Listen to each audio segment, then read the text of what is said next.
nós entramos na liturgia eucarística. Então, a mesa da Eucaristia. A liturgia da palavra e da Eucaristia estão tão intimamente unidas entre si que formam um só ato de culto.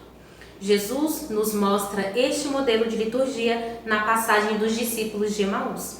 Temos a mesa do pão da palavra, que é o ambão, e do pão eucarístico, que é o altar, formando uma só liturgia.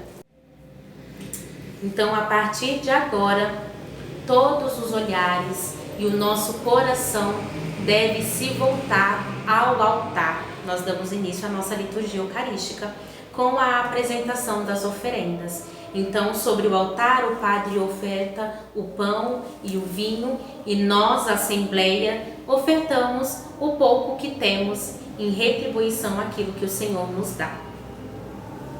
Então, ao mesmo tempo que são ofertados o pão e o vinho, as pessoas oferecem as suas vidas, além da oferenda própria, né? Geralmente uma contribuição material para a manutenção das obras da igreja, né? Para as necessidades que nós temos.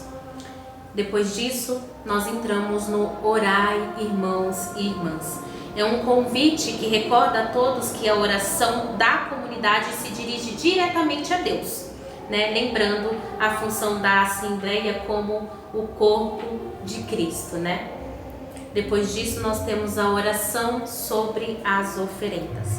Então, essa oração ela tem a finalidade de colocar nas mãos de Deus os dons que nós trouxemos para a missa. É um sinal de que a ceia vai começar, né? Então, o presidente da celebração, ele reza em nome de todos sobre os dons que nós ofertamos sobre o altar. E nós, para confirmarmos, né, que concordamos com tudo aquilo que o padre rezou, que o celebrante rezou, nós falamos o amém. E aí nós damos início à oração eucarística, né? A oração eucarística, ela se inicia com aquela pequeno prefácio, né? Então, normalmente nós conversamos, é uma conversa entre o padre e a Assembleia. Então, nós temos: o Senhor esteja convosco, Ele está no meio de nós. Corações ao alto, nosso coração está em Deus. Temos graças ao Senhor nosso Deus, é o nosso dever e a nossa salvação. Então, é uma troca entre o padre e o povo. Com isso, nós temos, depois disso, o prefácio e o santo, né? O prefácio é uma introdução da oração eucarística. Começa com esse diálogo, nós respondemos depois com o santo. Então, o que é o santo? O santo, propriamente, ele é um hino de louvor, ele é uma ação de graças que acontece dentro da oração eucarística. Então, o prefácio, eles são diversos dentro da oração eucarística. Nós temos várias opções de prefácio e várias opções de orações eucarísticas também dentro do livro. Então, com os braços levantados, o padre, né, ou aquele que celebra, agradece ao Deus o dom da vida nova em Cristo. E aí nós terminamos cantando a santidade de Jesus, né? Santo, santo, santo. Nós iniciamos o santo dentro da celebração. Pode ser rezado ou pode ser cantado. Depois disso, nós seguimos para o memorial. O que é o memorial? É o momento em que se faz a narrativa da ação de Jesus na Santa Ceia. Então, é o momento em que o padre, ele faz, né, a bênção sobre o pão e sobre o vinho. Então, esse momento nós chamamos de memorial. Nós temos a dupla invocação do Espírito Santo. Gente, pelo amor de Deus, que é isso? Vamos lá. A primeira invocação ela é feita sobre o pão e o vinho, para que o Espírito Santo de Deus os transforme em corpo e sangue de Cristo. E a outra é feita sobre a comunidade que celebra, né, que participa e que vai entregando os seus dons a Deus, para que o Espírito Santo transforme e faça dela um só corpo e um só Espírito. Por isso que nós temos a dupla invocação do Espírito Santo. Durante o momento do memorial, nós temos a transubstanciação. Que nome difícil. Mas o que seria isso? É o momento em que o vinho se torna sangue e o momento em que o pão se torna carne.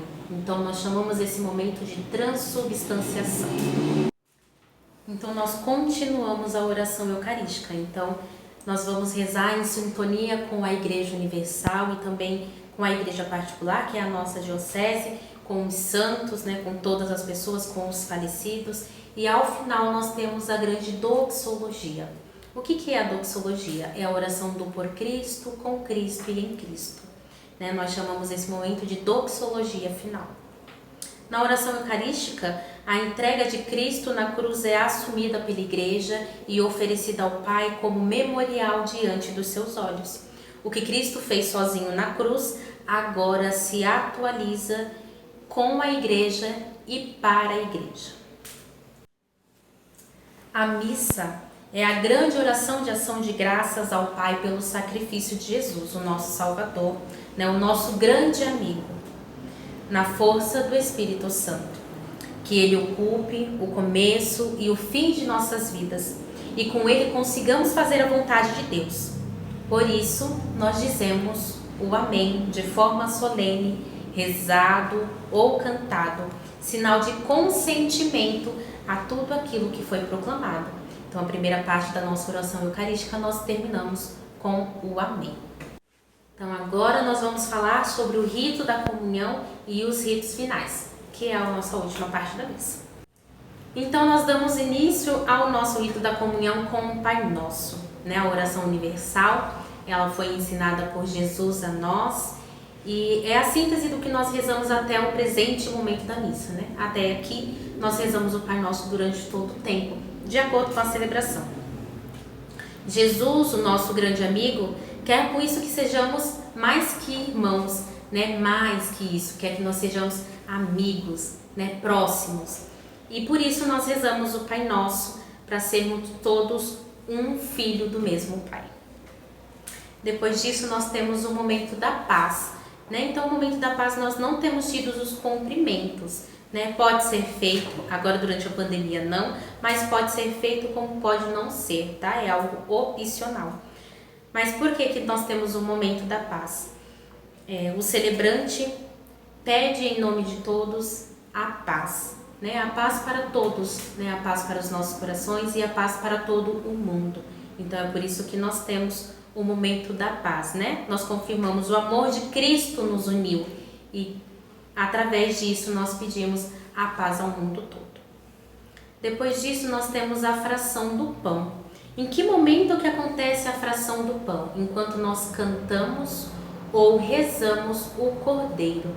A fração do pão é o momento em que o padre parte a Eucaristia, né, a hóstia magna, que é a maior. Ele parte a Eucaristia, tira um pedacinho e coloca dentro do cálice. Então é a união do corpo e do sangue de Cristo. Então, durante a fração do pão, como eu disse, nós vamos cantar o cordeiro, né? O cordeiro são as palavras proclamadas por João Batista quando Jesus foi se batizar, né? Eis o Cordeiro de Deus que tira o pecado do mundo. Depois disso, o Padre nos convida à comunhão. Então, nós temos o momento da comunhão, um momento de encontro diretamente com o Cristo Eucarístico. Então, nós comungamos, né, o ato de receber Jesus na Eucaristia, e aí é um momento oportuno para interiorizar esse momento de espiritualidade. Então, normalmente nós fechamos os nossos olhos e agradecemos a Deus, né, pela graça de poder recebê-lo na Santa Eucaristia. Depois disso, nós temos a oração depois da comunhão. Então, pede-se que Deus ajude todos a produzir muitos frutos, animados pela força de Jesus e alimentados por Ele. Que a missão e que a missa não acabe por aqui, né? Mas que possamos levar a missa e toda a Eucaristia e a palavra para nossa casa, para os nossos amigos, na escola, no trabalho, para todos os lugares aonde nós formos. E por fim nós temos os ritos finais, né? Então os ritos finais ele vem com a bênção final, né? Então a bênção trinitária, né, em nome do Pai, do Filho e do Espírito Santo, ela nos leva a ser eternamente gratos, né, a Deus pelos seus dons e pela graça da comunhão da palavra e da Eucaristia, e nos envia a evangelização. E aí temos a despedida, né, vamos em paz e que o Senhor nos acompanhe, e o canto final. No canto final nós temos a despedida do celebrante que sai com a procissão final da celebração.